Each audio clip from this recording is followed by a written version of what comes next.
Bismillahirrahmanirrahim. Assalamualaikum warahmatullahi wabarakatuh. Perkenalkan, saya Muhammad Ali Ma'marullah dari Program Studi Perencanaan Wilayah dan Kota, Fakultas Teknik Universitas Islam Bandung. Pada kesempatan kali ini, saya akan mempresentasikan hasil studi saya yang berjudul Pengukuran Emosi Komunitas Akur Cibubur terhadap Kegiatan Pembangunan dengan Aplikasi Neuroscience Terapan. Studi ini dilatar belakangi oleh munculnya teori kritik terhadap paradigma positivisme, di mana perencanaan integratif transendental yang merupakan perencanaan berbasis kesadaran atau perencanaan yang memadukan antara prosedural dan juga substantif memiliki titik temu berupa titik kesadaran.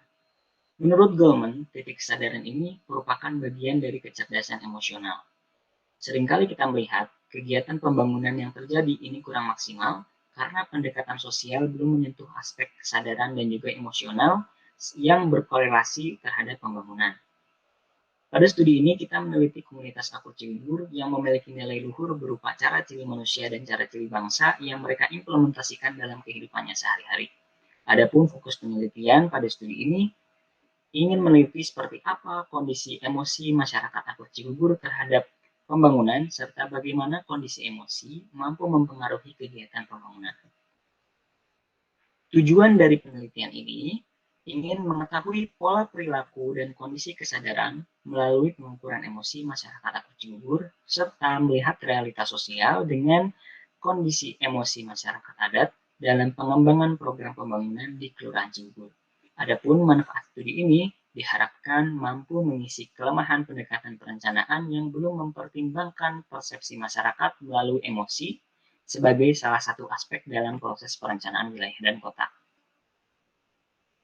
Studi ini dilakukan di Kelurahan Cibubur, Kecamatan Cibubur, Kabupaten Kuningan.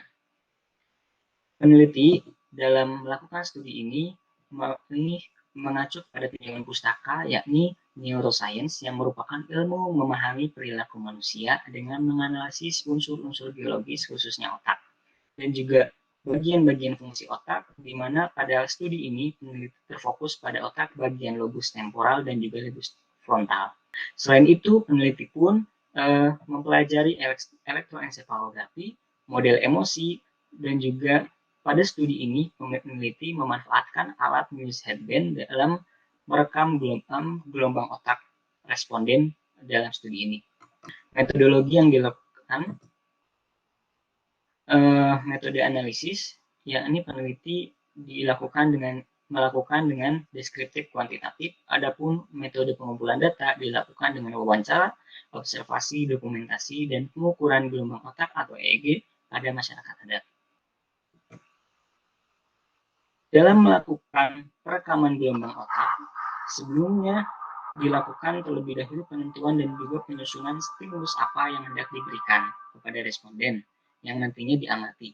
Nah, untuk penentuan stimulus ini, kita melakukan wawancara dan juga observasi kepada tokoh-tokoh sentral komunitas Akur Cibubur sehingga dihasilkan beberapa stimulus, diantaranya gambaran lanskap Kelurahan Cibubur, kemudian kegiatan ibadah kurasan, kegiatan serem tahun, kegiatan pembangunan yang dilakukan oleh komunitas Akur Cibubur, kegiatan pembangunan yang dilakukan oleh pemerintah Kelurahan Cibubur, dan juga lanskap Kelurahan Cibubur. Rekaman gelombang otak ini melibatkan responden sebanyak 6 orang dari komunitas Akur Cibubur, diantaranya 2 wanita dan juga 4 pria, dengan kriteria umur 18 tahun hingga 65 tahun yang telah dipastikan sebelumnya tidak memiliki gangguan mental dan juga kerusakan otak. Hasil dari processing pengukuran data EEG itu menunjukkan nilai amplitudo yang mengalami perubahan, yang berarti adanya efek perlakuan stimulus terhadap area otak tertentu. Berdasarkan hasil evaluasi, secara umum, amplitudo gelombang otak alfa peserta mengalami peningkatan baik itu pada lobus temporal dan juga lobus frontal saat diberikan stimulus visualisasi video. Hal ini menunjukkan bahwa stimulus video ini dapat memodulasi aktivitas neuron pada otak di area parietal, temporal, dan frontal menjadi lebih aktif, sehingga diperoleh hasil kesimpulan dan rekomendasi. Yang pertama adalah, secara umum, masyarakat akut Cigugur memberikan respon emosi yang lebih positif pada kegiatan ritual keagamaan dan juga pembangunan. Namun, pada kegiatan ritual keagamaan, masyarakat akut Cigugur cenderung memberikan respon yang lebih positif ke kegiatan pembangunan.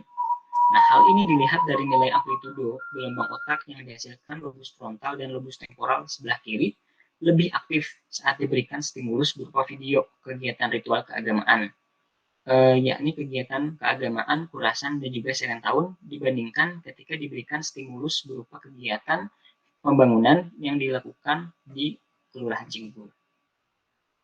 Selain itu, terdapat perbedaan respon yang diberikan oleh masyarakat akut Cigugur terhadap kegiatan pembangunan yang dilakukan oleh pemerintah kelurahan dan juga kegiatan pembangunan yang dilakukan oleh masyarakat akut, di mana beberapa responden memberikan respon yang negatif terhadap kegiatan pembangunan yang dilakukan oleh pemerintah kelurahan.